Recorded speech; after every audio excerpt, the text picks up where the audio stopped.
Здравейте!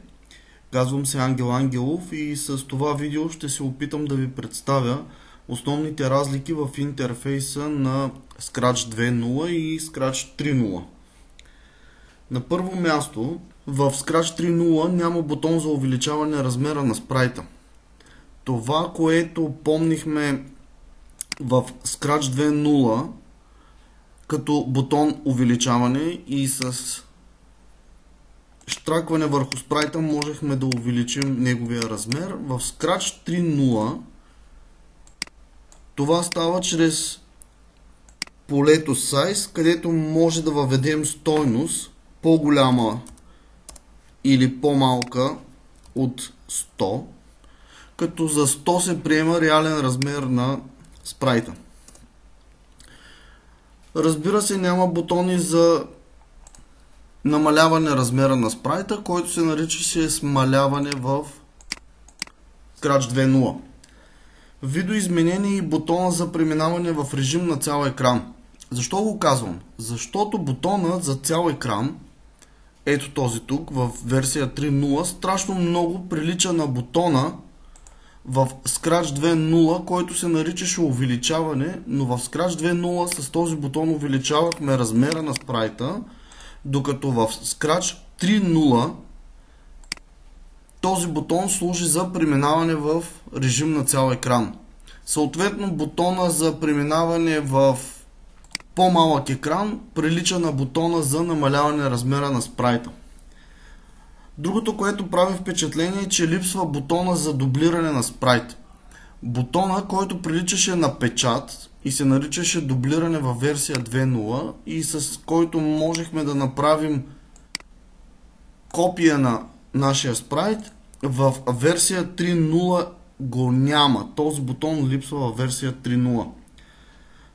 Не е наличен също така и бутона за изтриване на спрайт във версия 3.0. Във версия 2.0 имахме бутонче, което приличаше на ножичка и с него изтривахме спрайта, докато във версия 3.0 този бутон липсва. Няма индикатор за визуализиране на местоположението на показалеца на мишката във версия 3.0. Сещате се, че във версия 2.0, когато движехме показалеца на мишката някъде върху екрана, тук в долната дясна част на сцената се появяваха позициите по X и по Y за показалец на мишката. Във версия 3.0 това го нямаше. Лично на мен тази опция много ми липсва, тъй като с нея учениците определяха евентуалното местоположение на героите, а след това просто променяха и стойността в блокчетата. Сега ще търсим явно друг вариант. Другото, което като цяло на мен ми липсва, това е бутона за добавяне на спрайт и декор чрез моментна снимка. Става въпрос за ето това бутонче, което се нарича нов спрайт чрез камера и нов декор чрез камера, който беше наричан във версия 2.0. Във версия 3.0 виждаме, че тази опция я няма. Подобна обаче опция има оставена в костюми.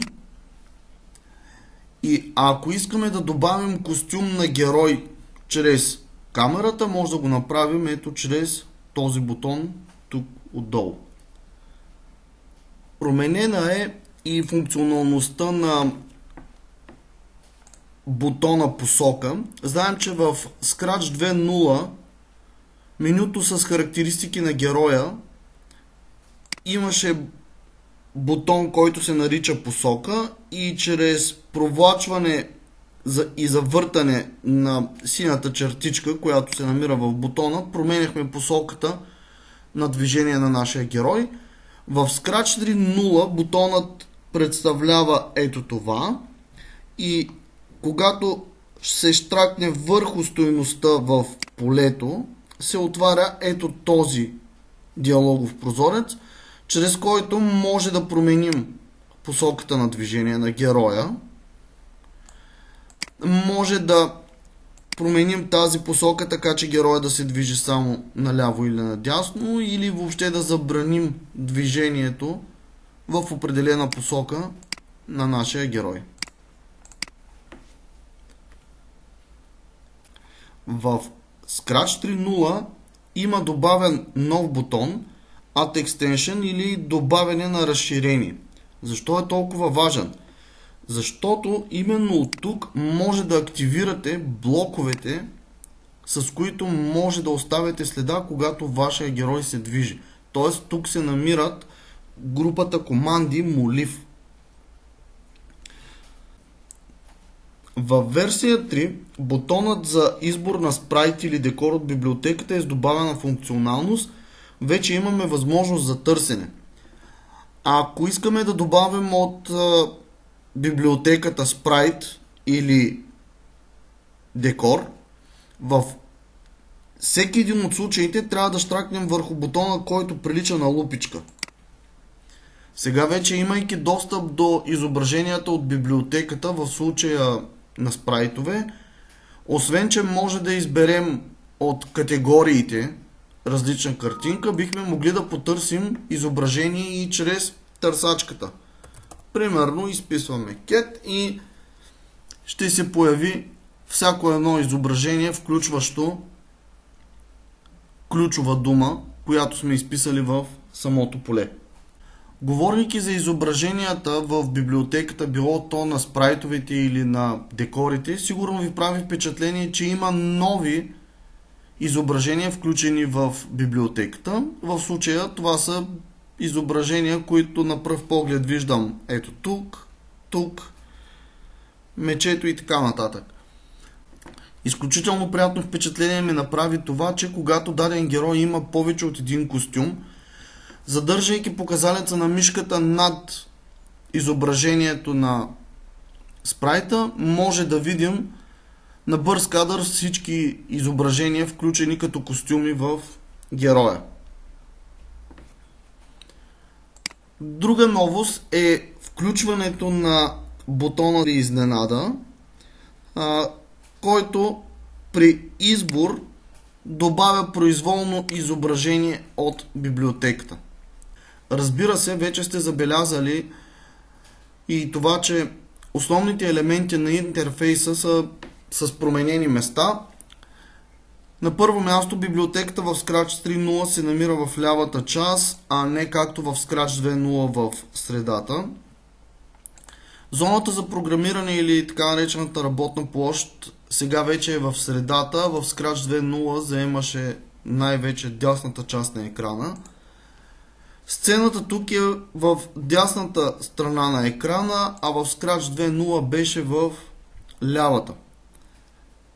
Това са основните промени. Разбира се, има и много други, като включването на блокчета с допълнителна функционалност в Scratch 3.0. Те не са обект на изучаване в 4-ти клас. И основната промяна е включването на устройства, които могат да бъдат програмирани с Scratch 3.0. Благодаря ви. Надявам се да съм ви бил полезен. А ако имате въпроси, отговорите на тези въпроси най-вероятно може да намерите в групата във Facebook Компютърно моделиране. Успешна учебна година!